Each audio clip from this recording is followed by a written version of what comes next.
Yo les gardiens, c'est Willou. Aujourd'hui on se retrouve pour Xur et ce week-end il se trouve du coup du nord, au nord de la tour, pardon, du côté du guide sur la passerelle, juste ici. Donc ce week-end, Xur nous vend un engramme classique d'armure de torse de l'année 1. Guerrier éternel, les effets de hardiesse s'ajoutent à l'onde dévastatrice, donc c'est pratique pour les titans, surtout si vous aimez jouer avec le coup d'épaule ou le bouclier, bah vous auriez hardiesse d'activer, c'est pas si mal. Après faut jouer avec un casque exotique. Perso avec le titan je préfère jouer avec une garnison ou armamentarium. Et bon après, chacun son style de jeu. Vous l'avez en intelligence force 62-42 ou en 43-61. Ensuite, addiction des embrasseurs pour le chasseur. Les frags à l'arme lourde ont une chance de générer des orbes. Lorsque votre super est chargé, les orbes peuvent conférer les munitions spéciales. En intelligence 91 au maximum, sinon en deuxième paire que vous avez de la force. Donc ça rajoute à peu près une vingtaine de points. Ou alors vous êtes vraiment full intelligence. C'est un casque prévu pour le PvE, pas trop pour le PvP. Ensuite, cœur de feu praxique pour l'arcaniste, pour le champ solaire. Vous l'avez du coup en intelligence discipline, donc soit en 101 en discipline, ou alors en intelligence, ça va vous faire gagner une vingtaine de points, pareil que le casque du chasseur. Du coup, le cœur de feu praxique réduit davantage les délais de récupération des capacités lorsque la radiance est active, l'agilité est nettement améliorée. Donc en gros, vous lancez un peu plus souvent des grenades où vous avez un peu plus de mêlée. C'est assez optimal pour le PVP et pas trop mal pour le PVE aussi pour dégager légèrement les zones.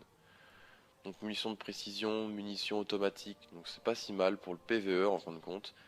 Et armure solaire améliore l'armure lorsque vous utilisez du coup la doctrine du champ solaire de l'arcaniste.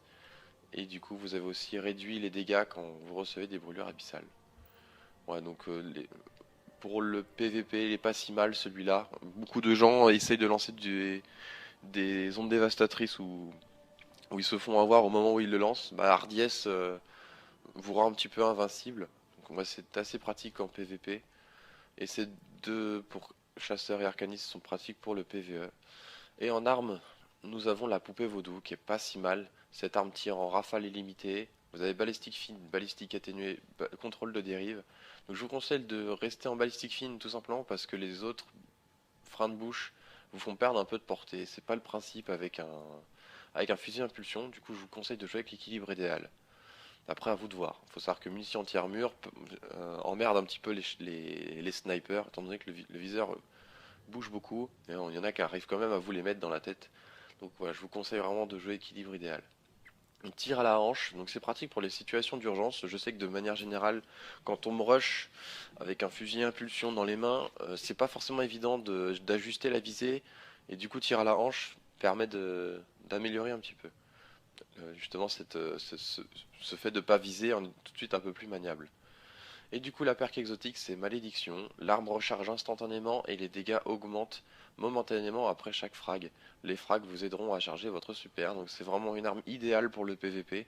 Si vous faites une frag et que vous enchaînez derrière et encore, bah c'est un petit peu comme le revolver quand vous avez rechargement réactif. Les dégâts sont de plus en plus améliorés. En gros, vous faites vraiment très très mal.